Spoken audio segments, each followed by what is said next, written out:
So let's talk about the Six Man of the Year award. As you guys know, and as I've done this week, I'm going to be talking about everything that has to do with the NBA and the awards ending the season. Before we get into the playoffs, I want to talk about all of that stuff. And this includes all of the NBA's awards, or at least the six, I think it's major awards: MVP, Defensive Player of the Year, Six Man of the Year, Clutch Player of the Year now, and then the Most Improved Award, and then we're going to be talking about the All NBA teams, etc., etc., etc., basically. Today, we're going to be talking about the Six Man of the Year award. This is an award that is not normally regarded as one of the top awards each year. It is an award basically commemorating the best player to come off the bench that season or to at least not start in the game. What this means is that like some players are just don't work in certain situations or better for other things than just being a starter, and their role helps their team get more wins, and the NBA acknowledges them because of how important some of these guys have proven to be for their respective teams. As you guys know, the Six Man of the Year award is an award normally dominated by scorers and like quick guards off the bench, which are not giving the starting role because their defense is not good enough to pair two small guards together. And this happens basically every season.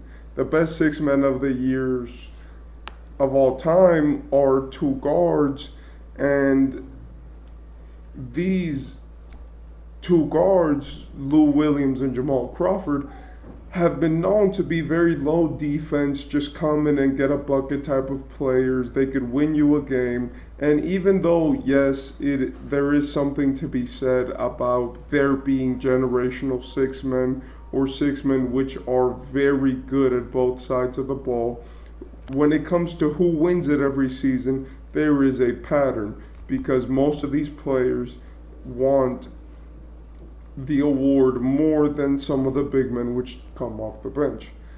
These players include last year's Tyler Hero. This season we have Malik Monk, which is the player which I'm going to be talking about today, who has been a great six man this year for the Kings. He was a great six man last year, but last year he actually was worse. And even though he placed fifth in the award, I feel like this season his improvement, his jump in minutes, his jump in efficiency, by efficiency I mean when it comes to being out there on the floor and how many assist to turnovers he gets, how good his production has been, and what he's done for the Kings in certain games has been crazy. If you guys don't know, Malik Monk off the bench averages 15 points, he averages 5 assists, he averages 3 rebounds on decent shooting splits, basically 44% from the field and 35% from 3. He is what you would call a bucket.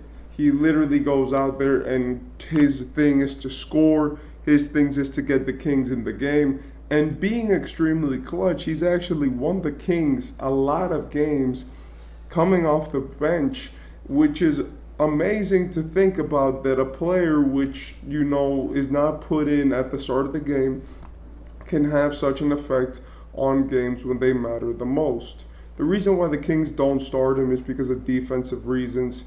Malik Monk has never been the best defensive player, and if we're being honest, he uses his ball handling skills, his shooting, and his extreme confidence to get his shots off and make himself effective in games. This does not mean that he can't defend or that he can't have some good possessions, but you don't go to Malik Monk looking for a great defensive performance. Excuse me, I was sneezing, but for a great defensive performance.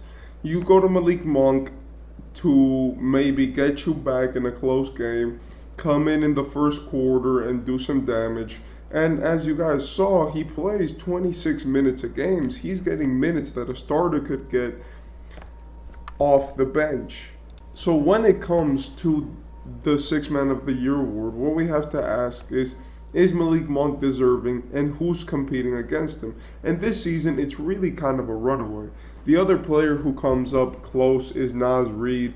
Even though Reid is a great player, I do believe that this season, his way of playing has led to a lot of wins, but I think that they just consider him kind of a more of a starter than really what a Six Man of the Year is. Malik Monk doesn't start any games, and the way that he plays is more conducive to his team getting wins than what Reid is. Reid is extremely effective and has been one of the best players this season when it comes to being just a role player and being able to feed into a system. But the thing is that he plays less minutes, and his presence on his team, even though it is felt, he is more replaceable than a Malik Monk because of what Malik Monk has done for Sacramento. And I know that that's a controversial opinion because, if we're being honest, Reid is one of a kind. I mean, he's been a player who has consistently shot 40% from three this season, grabs rebounds, averages around 13 points, and even though, yes, he's not the most minute heavy player of all time, he only gets around 2 minutes a game. When he's on the court, he's a good player. But the problem is that the award is really made and is really handed out to people like Malik. I do believe that Malik does have some advantage because if we're being honest, Tyler Hero was going to be the greatest Six Man of the Year of all time if he would have never been promoted to the starting lineup.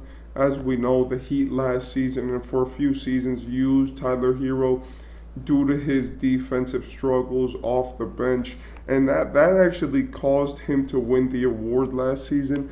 But this season they haven't done him, they haven't used him in that manner, and it's caused them to actually miss that production.